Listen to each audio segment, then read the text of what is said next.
Hello friends, Teej एकदम पास आ गई है। सभी के घरों में सत्तू की तैयारी हो रही है, जो सुहागनों के लिए एक सबसे इम्पोर्टेंट त्यौहार है। तो उसी के लिए मैं लाई हूँ आज गेहूं के सत्तू की रेसिपी। तो कैसे इसे बनाना है, आइए फटाफट से शुरू करते हैं। दोस्तों, आज हम जो ये राजस्थानी सत्तू बना रहे हैं, गेहूं का बना रहे हैं। तो मैंने यहाँ पर ये आधा किलो यानी कि 500 ग्राम गेहूं लिए हैं। हम डायरेक्ट आटे से नहीं बनाएंगे, हम गेहूं से बनाएंगे बिल्कुल प्रॉपर पारंपरिक तरीके से।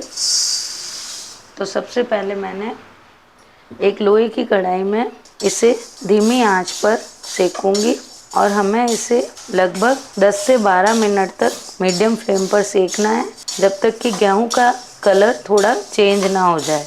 बनाने में दोस्तों आटे से भी लोग सत्तू बनाते हैं, रेडीमेड भी सत्तू का आटा मिलता है, बट मैं आपको घर में गेहूं से कैसे बनाना है उसकी रेसिपी शेयर करूंगी। और जो घर के गेहूं सेक कर हम सत्तू बनाएंगे वो बिल्कुल मुंह में चिपकता नहीं है और खाने में बहुत ही बढ़िया बनता है। हमारे घर पर तो शुरू से ही इसी पारंपरिक तरीके से सत्तू बनते आ रहे हैं और हम रेडीमेड आटा नहीं लाते हैं सत्तू का। थोड़ी सी सेकने और पीसने की मेहनत है, बट खाने में ये सत्तू बहुत बढ़िया बनता है। कंटिन्यूसली इसी तरीके से कढ़ाई में चम्मच को चलाते जाएं और गेहूं को एकदम बढ़िया से सेक लें। जैसे जैसे गेहूं सिकेगा ये थोड़ा थोड़ा चटकने लगेगा, बट हमको थोड़ा इसे और सेकना है।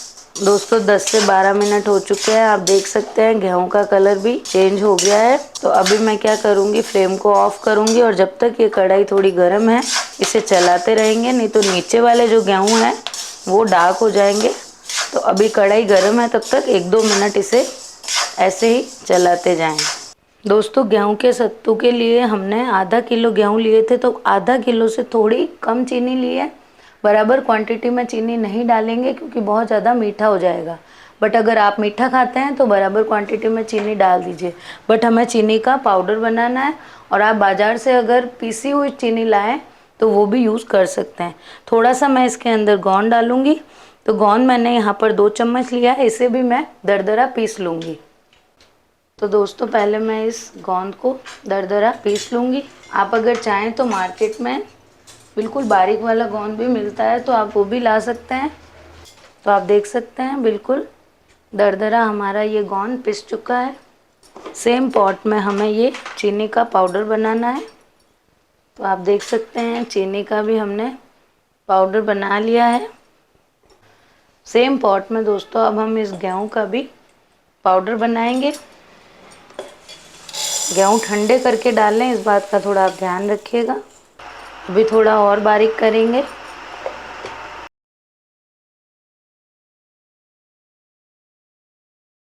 दोस्तों गेहूं हमने पीस लिया है, इसे हम दूसरे बर्तन में छान लेंगे। और दूसरा जो बैच है पीसने वाला वो भी हमें पीसना है और उसे भी छान करके ही बड़े बाउल में लेना है। दोस्तों बचा हुए जो ये दाने हैं हम फिर से मिक्सी चलाकर इसे भी पीस लेंगे। दोस्तों कढ़ाई के अंदर हमने थोड़ा सा घी डाला है, क्योंकि जो हमने गोंद दरदरा पीसा था उसके हम फूले बनाएंगे। गोंद कच्चा नहीं मिक्स होता है, तो इस घी के अंदर हम ये गोंद डालेंगे और इसके फूले बना लेंगे। देखते हैं घी गर्म हुआ या नहीं हुआ।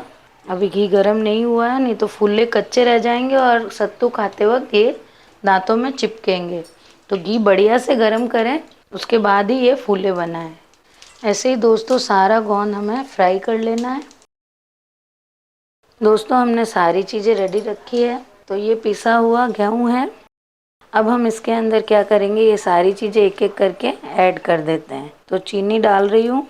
मैंने आपको कहा था आधा किलो में आधा किलो नहीं डालनी है, थोड़ी सी मैं चीनी बचा रही हूँ। अच्छे से मिक्स कर लेते हैं। साथ ही साथ मैंने गोंद फ्राई करके रखा था। गोंद जब ठंडा हो जाए तभी हमें इसे ऐड करना है। ठंडा होने के बाद ये आराम से इसके अंदर मिक्स भी हो जाएगा। सारी चीज़ों को पहले अच्छे से मिक्स कर लीजिए। दोस्तों मैं ये बची हुई चीनी भी इसमें ऐड कर रही हूँ, क्योंकि गेहूं का सत्तू है। अगर आप बेसन का बनाते हैं तो उसमें और भी कम चीनी लगती है, बट गेहूं में हमें थोड़ी क्वांटिटी डालनी पड़ती है, नहीं तो मिठास कम रहती है। दोस्तों अब हम क्या करेंगे, एक परात लेंगे क्योंकि इसके अंदर सत्तू अच्छे से मिक्स नहीं होगा। परात के अंदर हमें अच्छे से सारी चीज़ों को मिक्स कर लेना है। अब दोस्तों एक बार के लिए मैं इसमें ये 1 कटोरी, ये बड़ी वाली कटोरी है मीडियम साइज़ की, फुल कटोरी घी डाल रही हूँ। पहले हम इतना ही घी डालेंगे और साथ ही साथ 4-5 इलायचियों को मैंने बारीक करके रखा था वो भी ऐड कर रही हूँ और इसे मिक्स कर लेते हैं। एक बार के लिए घी मैंने 1 कटोरी लिया है, कम ज़्यादा हुआ तो हम बाद में और ऐड करेंगे। एक्चुअल में शक्कर का जो हम बूरा डालते हैं वो घी छोड़ता है, तो एक बार में बहुत सारा हमें नहीं डालना है। और अगर आप बेसन का सत्तू बना रहे हैं चने की दाल से, तो उसमें तो घी आप एकदम थोड़ा थोड़ा करके डालिए, नहीं तो वो एकदम गीला हो जाएगा।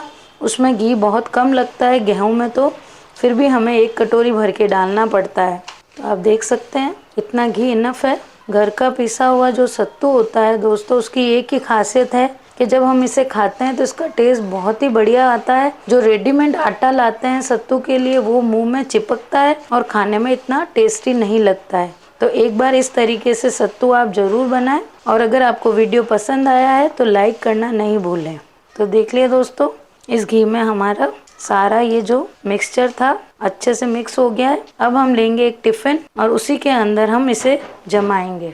दोस्तों टिफ़िन के अंदर हमें ये मिक्सचर डालना है और दबाते जाना है, क्योंकि दोस्तों ये बड़ी तीज पर पासा जाता है।